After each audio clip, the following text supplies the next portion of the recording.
Cursing is a concept that carries weight and complexity in the Bible. It's a topic that evokes both fear and curiosity as we try to understand its meaning and its implications for our lives. God's judgment. Genesis 3:14 to 19. After Adam and Eve disobeyed God, they were cursed along with the serpent and the ground. This curse represents God's judgment upon sin and its consequences.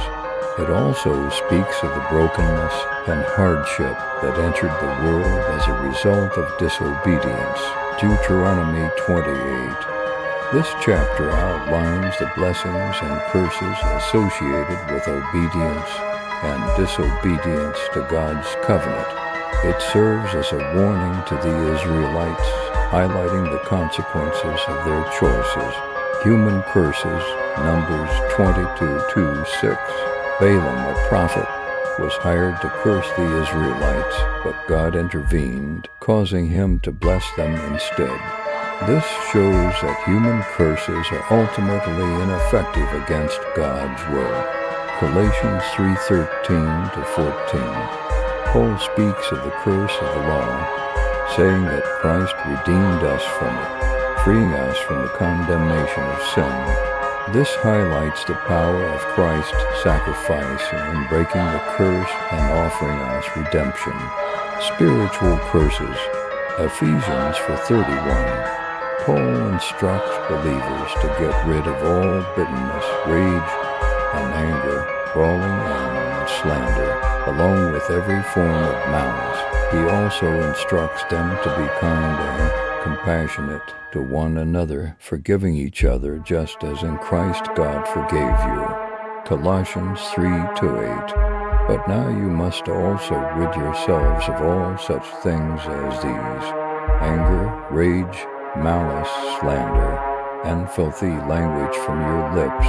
1 Corinthians 5:11.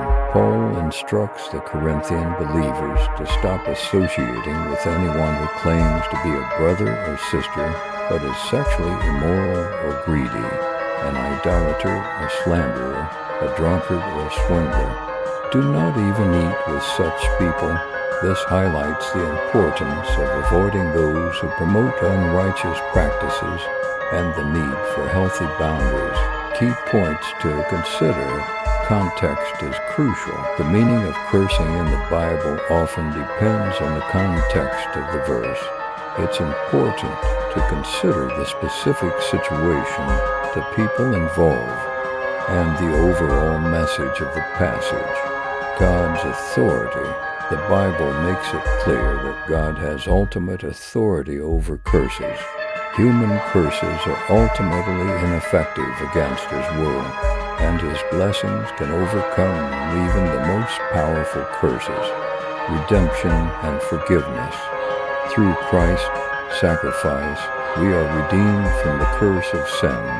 We are offered forgiveness, reconciliation with God, and the power to break free from the chains of curses. Christian living. The Bible emphasizes the importance of avoiding cursing others and speaking words of blessing and encouragement. We are called to live lives of love, peace, and reconciliation, reflecting the character of God. Remember, my child, that the Bible is a complex and multifaceted text. It is essential to approach it with a heart that is open to understanding and seeking guidance from the Holy Spirit.